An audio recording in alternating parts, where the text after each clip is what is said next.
આધ્યાત્મિક મહાશક્તિમાં આપણે આજે વાત કરીએ જીવનના સંકટોમાંથી મુક્તિ માટે કેટલાક સહજ અને સરળ ઉપાય.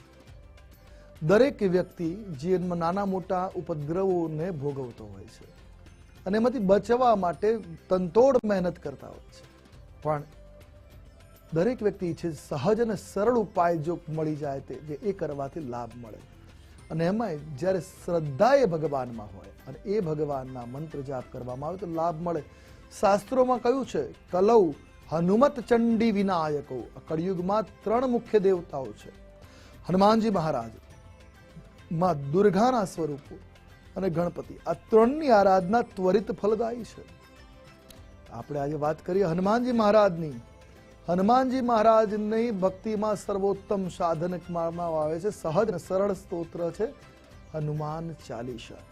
ભારતના નાના બાળકોને પણ આ મોઢે હશે હનુમાન ચાલીસા. હનુમાન ચાલીસા એક દોહો, એક ચોપાઈ ખૂબ મહત્વપૂર્ણ છે, મંત્ર ગર્ભિત છે. એના જાપથી મનોકામનાઓને પૂર્ણ કરી શકાય. આજે વાત કરવી છે હનુમાન ચાલીસાની કેટલીક ચોપાઈઓ કે જેના પાઠથી કે જેના અનુષ્ઠાનથી સંકટોને દૂર કરી શકાય. તો કહેવાય છે કે જીવનની અંદર જ્યારે જ્ઞાનની જરૂર હોય, બળની જરૂર હોય, ત્યારે આ ચોપાઈનો પાઠ અવશ્ય કરવો. બુદ્ધિહીન તનુ જાનિકે સુમિરો પવન કુમાર, બલ બુદ્ધિ વિદ્યા દેહુ મોહી હરહુ કલેશ વિકાર. આ દોહા, આ ચોપાઈનો જો પાઠ કરવામાં આવે, નિયમિત કરવામાં આવે તો એનાથી તમારું જ્ઞાન વધે છે. બલ બુદ્ધિ વિદ્યા, બળ શક્તિ વધે છે. હવે નોકરીમાં ઇન્ટરવ્યુ આપવા જતા હોય, સાક્ષાત્કાર કરવા જતા હોઈએ છીએ અને તે સમયે આ મંત્રનો જાપ કરીને જો જવામાં આવે તો નિશ્ચિત આપનું આત્મબળ, આત્મવિશ્વાસ વધી જતો હોય છે. જે કામ પૂર્ણ આત્મવિશ્વાસ સાથે કરવામાં આવે સફળતા અવશ્ય મળે. તો નોકરીમાં ઇન્ટરવ્યુ આપવા જઈએ ત્યારે આત્મવિશ્વાસના વધારા માટે આ ચોપાઈને પહેલા સિદ્ધ કરી લેવી. 11 માળા આ ચોપાઈનો મંત્ર જાપ કરવાથી સિદ્ધ થાય. અને જ્યારે પણ કોઈ મહત્વના કાર્ય માટે જઈએ ત્યારે આ ચોપાઈનો પાઠ કર્યા બાદ તમારે સાક્ષાત્કાર કરવો અથવા તો પરીક્ષાર્થીઓ પરીક્ષા આપવા બેસે ત્યારે આ મંત્ર ચોપાઈ એકવાર ઉચ્ચારણ કર્યા બાદ જો એનું લેખન કરે છે નિશ્ચિત આત્મવિશ્વાસ વધે છે અને સારું અને સુખદ પરિણામ પ્રાપ્ત કરાવી શકે છે. દર શનિવારે ઓછામાં ઓછો 1 માળા આ ચોપાઈની જો કરવામાં આવે અથવા તો આ ચોપાઈથી સંપુટિત હનુમાન ચાલીસાના 11 પાઠ કરવામાં આવે તો આપના જીવનમાં તમામ પ્રકારની સુખાકારી, બળ, બુદ્ધિ, વિદ્યા આ બધી જ વસ્તુ પ્રાપ્ત થાય છે. અને તમામ જે સંકટો, હરહુ કલેશ વિકાર, જીવનના ક્લેશ અને વિકાર છે એનું ભગવાન હનુમાનજી મહારાજ હરણ એટલે નિવારણ કરે છે. જો જીવનમાં ભૂત પ્રેત, નેગેટિવ એનર્જી આવી તકલીફો જોવા મળતી હોય, ઘરનું વાતાવરણ ભયજનક લાગતું હોય તો ખાસ કરીને આ ચોપાઈનો પાઠ કરવો. ભૂત પિશાચ નિકટ નહીં આવે, મહાવીર જબ નામ સુનાવે. તો આ ચોપાઈના પાઠ થકી એને પણ સિદ્ધ કર્યા બાદ જ ઉપયોગમાં લઈ શકાય. તો 11 માળા આ ચોપાઈની જપવાથી આ ચોપાઈ સિદ્ધ થાય. ત્યારબાદ જ્યાં પણ ડર લાગતો હોય તો એક કળશમાં જળ લઈ એની પર હાથ રાખી અને આ ચોપાઈની 1 માળા કરી જળ એ જે તે જગ્યા પર છાંટવામાં આવે તો આ ભૂત પ્રેતનો ડર દૂર થઈ જતો હોય છે. કહેવાય છે રાત્રે સૂતી વખતે ઘણા લોકોને અંધકારનો ભય લાગતો હોય છે, અંધકારમાં જઈ શકતા નથી. તો એવી વ્યક્તિઓ આ ચોપાઈથી સંપુટિત હનુમાન ચાલીસાનો પાઠ કરી જો શયન કરે રાત્રે, એમને ભયાનક સ્વપ્ન પણ નથી આવતા અને એમના જીવનમાંથી ભય નીકળી જાય છે. હનુમાનજી મહારાજ એમની સાથે છે એવો આભાસ પણ થાય. પ્રત્યક્ષપણે એક પ્રોટેક્શન મળી જતું હોય છે.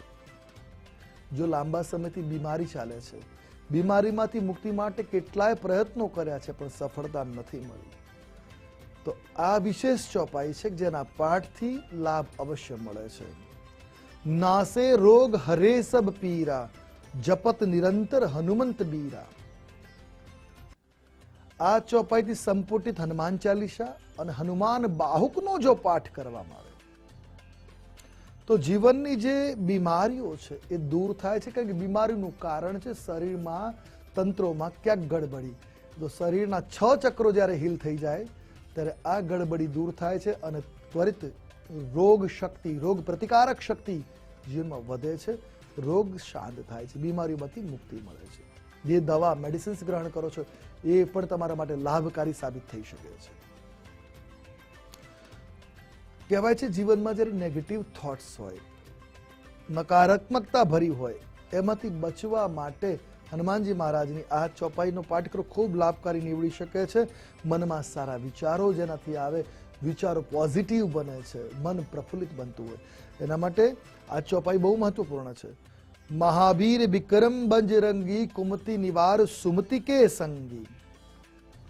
આ ચોપાઈનો નિત્ય પાઠ કરવામાં આવે 21, 51 કે 108 વખત, તો વિચારો શુદ્ધ આવે છે, મન શાંત રહે છે અને જે કાર્ય માટે તમે કામ કરવા બેઠા હોય એમાં મન એકાગ્ર બને છે. કારણ કે ચિત્તની વિકારતા જે છે એ દૂર કરે છે હનુમાનજી મહારાજ. એટલે મન ચંચળતા અને સ્થિરતા આ ચોપાઈથી પ્રાપ્ત કરી શકાય. મહાવીર વિક્રમ બજરંગી કુમતિ નિવાર સુમતિ કે સંગી. ખરાબ જે વિચાર છે એ શાંત કરી સુમતિ સારા વિચારોની પ્રાપ્તિ કરાવે છે. તો જીવનમાં જો સંકટો હોય, કોઈ ઉપદ્રવ ચાલતા હોય, કોઈ કેસ હોય કે કોઈ રીતે બાબતોમાં ફસાણા હોય, તો આ બાબત આવી જ્યારે ઘટના ઘટી હોય ત્યારે આ ચોપાઈ ખૂબ જ મહત્વપૂર્ણ સાબિત થાય છે. સંકટ તે હનુમાન છુડાવે, મન ક્રમ વચન ધ્યાન જો લાવે. મનથી ક્રમ પ્રમાણે વચન કહેવાય છે, મન વચનથી ભગવાન એટલે તન મન ધન થી ભગવાન હનુમાનજી મહારાજ શરણમાં જવું અને આ ચોપાઈનો જો પાઠ કરવામાં આવે છે, આનાથી સંપુટિત સુંદરકાંડનો જો પાઠ કરવામાં આવે તો જીવનમાં ગમે તેવી સંકટતા કેમ નથી, ગમે તેવો ઉપદ્રવ કેમ નથી, એ દૂર થઈ જાય છે. એટલે સંકટ તે હનુમાન છુડાવે, મન ક્રમ વચન ધ્યાન જો લાવે. આ ચોપાઈથી સંપુટિત કરીને જો હનુમાન ચાલીસા સુંદરકાંડનો પાઠ કરવામાં આવે તો તમામ પ્રકારના સંકટોમાંથી હનુમાનજી મહારાજ આબાદ ઉગારે છે. આપના જીવનમાં લાભની પ્રાપ્તિ થાય, એમના આશીર્વાદ પ્રાપ્ત થાય છે. રોજ હનુમાન ચાલીસા વાંચવાથી શું થાય? ઘણા લોકોના પ્રશ્ન હોય તો કહેવાય છે હનુમાન ચાલીસા નો રોજ 7 વાર પાઠ કરવો જોઈએ. જીવનની તમામ મનોકામના પૂર્ણ કરી શકે છે. 7 વાર પાઠ કરવાથી કહેવાય છે લાભની પ્રાપ્તિ થાય છે. અને એ જ રીતે હનુમાનજી મહારાજ જીવનમાં ડર નો નાશ કરે છે, સુખ સમૃદ્ધિની પ્રાપ્તિ કરાવે છે, નિર્ભયતાની પ્રાપ્તિ કરાવે છે અને તમામ મનોરથો પાર કરવામાં સહાયક બને છે. નવગ્રહોનું અનુકૂલન થાય, ખાસ કરીને જે લોકોની કુંડલીમાં શનિ, રાહુ, મંગળ અને કેતુ ખરાબ છે એવા લોકો માટે હનુમાનજી મહારાજની આરાધના, હનુમાન ચાલીસાનો પાઠ ખૂબ જ કારગર લાભપ્રદ સાબિત થતો હોય છે. અને હનુમાન ચાલીસાના પાઠની સાથે સાથે જો રામ ધૂન કે રામના નામનો જાપ કરવામાં આવે થોડીક વાર તો જલ્દીથી હનુમાનજીના આશીર્વાદ પ્રાપ્ત થાય છે. આપના જીવનમાં કોઈ સંકટ હોય તો દૂર કરવા માટે આ બતાવેલા ઉપાયને અવશ્ય કરજો, લાભ અવશ્ય પ્રાપ્ત થશે. આજે બસ આટલું જ. કાલે ફરી મળીશું નવા વિષય સાથે, નવી વાતો સાથે. કાલે મળીએ ત્યાં સુધી આપ મને આશુતોષ આચાર્ય રજા આપશો. મળીએ ત્યાં સુધી મારા જય ભવાની.